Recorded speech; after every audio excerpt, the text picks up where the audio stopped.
when I started actually studying about it, and when I started reading the lives of people who were being, made terrorists, and how they are not even terrorists, how are they even radicalized or made kattar. So a very interesting finding is there I would like to share with you. See, first, what they do is, this is a process called separatism, extremism, and terrorism. You know, and I made it a part of my activism that I explain this process separately. That first, a Muslim mind is made a separatist. How they do it, uh, by telling him or her that you're different from the entire world. you know your lifestyle is different, your food is different, your language is different, the way you lead your life, the way you think should be different. And there is a very long list of haram and halal. Like I gave you an example in the beginning, that a woman who opens her hair, it is haram in Islam. And wearing nail paint is haram in Islam, or maybe wearing a lipstick is haram, or like we are doing this video chat, getting clicked is haram. And a very long list of haram and halal which they themselves do not follow. But just to make a Muslim mind separate from the entire world, they uh, put these seeds of separatism in a Muslim mind. And music is haram, art is haram, dance is haram. You know, anything which makes you, or which takes you in a meditative mode, which makes you mingle with others, which makes you happy, is haram, because they have to make you aggressive. They have to, use you like foot soldiers to make their dream of Islamic State come true. So obviously, they do not want you to be happy. They do not want you to coexist with other people. They do not want you to celebrate life. That is, and they want to make you aggressive. That is why they, whatever way possible, whatever they can even think of, they would try to separate you from the entire world. This is where fatwa comes into picture. At times we feel that, what foolish kind of fatwas they give, that hand sanitizer is haram. you know During COVID times, using sanitizer is haram, taking polio drops are haram. Those kind of fatwas they bring. At times people feel that they're doing it because they're illiterate, but I would like to reiterate it time and again that they are not doing or throwing these fatwas because they're illiterate. They're very smart. They want to kill that rationality and that decision making power of a Muslim mind. What a Muslim uh, kid can do, they would tell you. What a Muslim kid cannot do, that also they will tell you. That do's and don'ts should be regulated and controlled by them. And when a Muslim mind is so dependent on these do's and don'ts, that thinking capability is, killed. you know that confidence is not there to take independent decisions. That is why these fatwa brigade, they work, to make a Muslim mind separate, to kill the thinking capacity, to just make them zombies, or to just make them robots.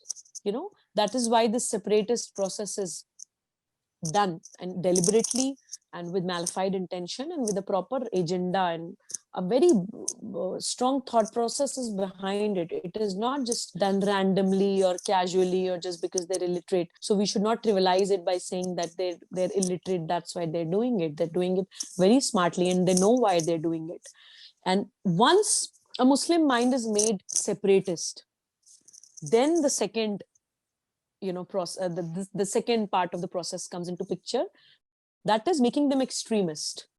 you know Once you are a separatist, then it becomes easier for them to make you an extremist. Now they would like to make you adamant and rigid. Okay, now this is what you believe. Only this is right, what others are thinking is wrong. That flexibility, that coexistence is killed. No, no, no, what you were thinking is right, what others are thinking are wrong. Once they are successful in making you an extremist, then they try to make you a terrorist. Because now what will happen, Kamalji, just imagine a mind which is separatist from others. He cannot mingle with others, he's not friends with others. Now he has become rigid also. Now he has become extremist also. Now he thinks I'm right and others are wrong. So of course he would start, or he or she would start feeling isolated from the entire world. I do not have friends, people do not understand me, I'm different from others. Now he would start looking for solace. Now he would start seeking, okay, what will make me happy, what do I do? Now this terrorists organizations come into picture. Now they make you a terrorist ki, okay, now what others do not, if others do not believe in your belief, then you this is your duty to kill them. Either convince them, either make them like you, or it is your duty to kill them. And it is as a matter of duty, you would be rewarded for it. you know so they use that reward and punishment kind of a theory to control a Muslim mind. And they have that beautiful graphic image of Jannat and Dozak. You know, if you would do this, you would get 72 hoods in Jannat, and Jannat has rivers of milk, and a beautiful place it is. That kind of a lalach and greed they try to plant in your mind, that if you do what we are saying, that you would get Jannat. And very dangerous graphic details of Dozak. If you would not do this, then you would be fried in hot oil, and insects would bite you, snakes would bite you. And they try to create that kind of a fear psychosis in a Muslim mind. So this is the entire process of separatism, extremism, and terrorism, which they follow to radicalize and make a Muslim mind a terrorist. And different organizations are working for it. We need to understand, if we would just think that one day we would terminate all terrorist organizations, it is not possible. If we have to eliminate terrorism, we would have to eliminate separatism itself. you know there are many organizations, many people who are making a Muslim mind separatist. Then there are organizations which are making a Muslim mind extremist. Then there are organizations which are making Muslim minds terrorists. Different people are doing different jobs. I would like to give you an example. In Europe, few terrorists were caught after bombings, and it was found that I think they were from Al Qaeda. And when further investigation was done, it was found that they were recruited from Tablighi Jamaat. And Tablighi Jamaat can obviously get away with it by saying that I am not a terrorist organization. You can investigate and you can find no proof against me. But how and why is it a fruitful ground for a terrorist organization to recruit people? You understand that link of separatist terrorist, separatist extremist and a terrorist.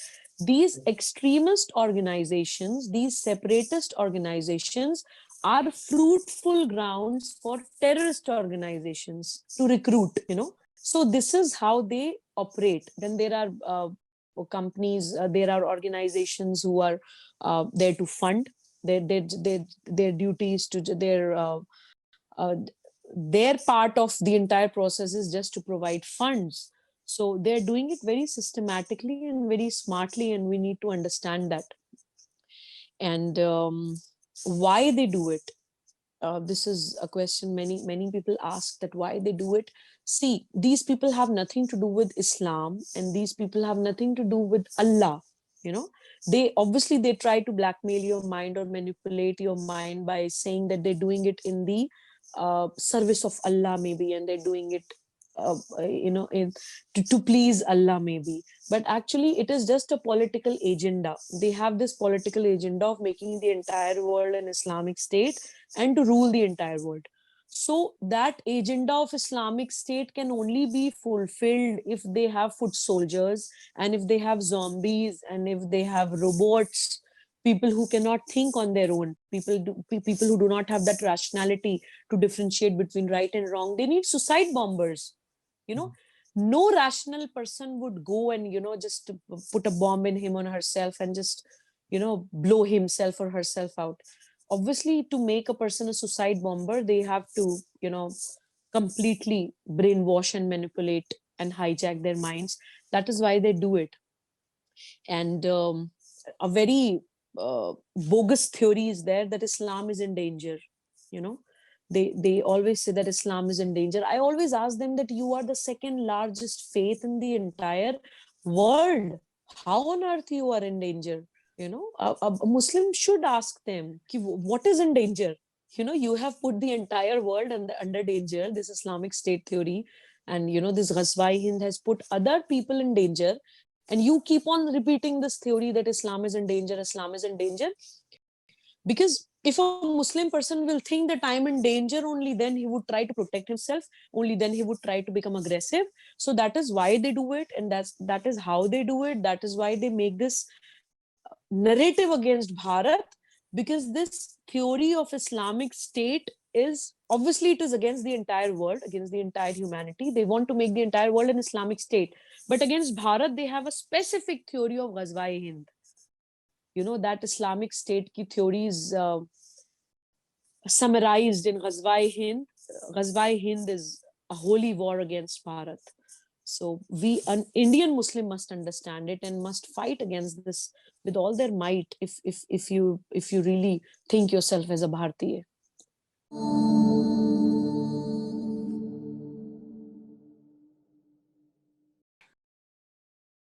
Please remember to subscribe to us and switch on the notifications for this channel. For our other social media links, more content, and to support our work, please visit citti.net. Dhanyavad. Namaskar.